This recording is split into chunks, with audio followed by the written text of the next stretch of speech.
বন্যার কবলে সীমান্তের বেশ কয়েকটি গ্রাম। নো ম্যানস ল্যান্ডের বাসিন্দাদের জন্য স্বাস্থ্য শিবির ও ঔষধ সামগ্রী প্রদান ১৬ নম্বর ব্যাটালিয়নের। করিমগঞ্জে বন্যার কবল থেকে আপাতত কিছুটা রেহাই পাওয়া গেছে। লঙ্গাই ও সিংলা নদী এই মুহূর্তে বিপদ সীমার নিচে। ঘরবাড়ি থেকে বন্যার জল নেমে গেলেও চরম দুর্ভোগ দেখা দিয়েছে করিমগঞ্জের সীমান্ত এলাকায়।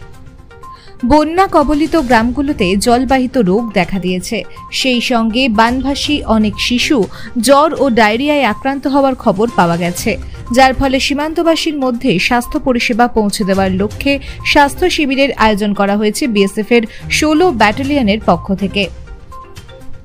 সীমান্ত সুরক্ষার পাশাপাশি মানসিক ও সামাজিক কাজে সর্বদা এক ধাপ এগিয়ে থেকেছে সীমান্ত সুরক্ষা বাহিনীর ১৬ নম্বর battalion.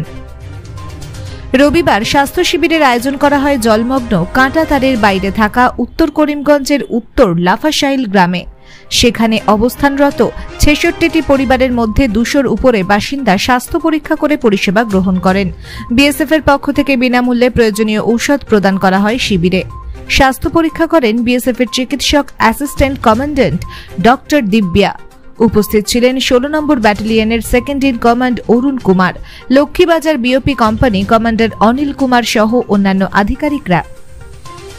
BSF commandant Sanjay Kumar জানান, বন্যার কবলে সীমান্তের বেশ কয়েকটি গ্রাম। ঘরবাড়িতে বন্যার জল ঢোকার কারণে চরম দুর্ভোগ দেখা দিয়েছে। বন্যা কবলিত গ্রামগুলোতে জলবাহিত রোগ দেখা দিতে পারে। সেই সঙ্গে বানভাসী অনেক শিশু জ্বর ও ডায়রিয়ায় আক্রান্ত হওয়ার সম্ভাবনা রয়েছে। এই জন্যই বিএসএফ এর পক্ষ থেকে স্বাস্থ্য শিবির ও বিনামূল্যে ঔষধ বিতরণ করার কার্যসূচি হাতে নেওয়া হয়েছে। রবিবার থেকে এই কার্যসূচি শুরু হয়েছে। পর্যায়ক্রমে প্রতিটি সীমান্তবর্তী গ্রামে বিএসএফ এর স্বাস্থ্য শিবির চলবে বলে জানিয়েছেন commandant Sanjay Kumar. Bureau report, ব্যারাক 10 টিভি।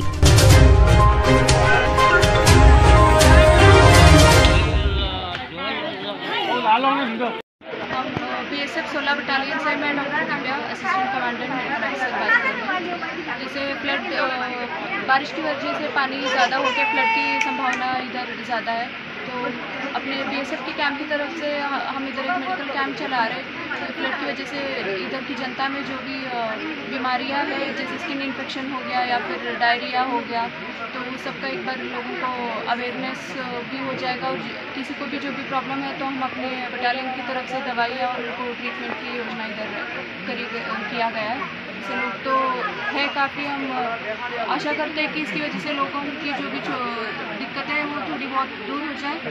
हम अपने बटालियन की तरफ से कुछ मदद हो सकती है पेशेंट्स की तो हम ज़रूर करेंगे।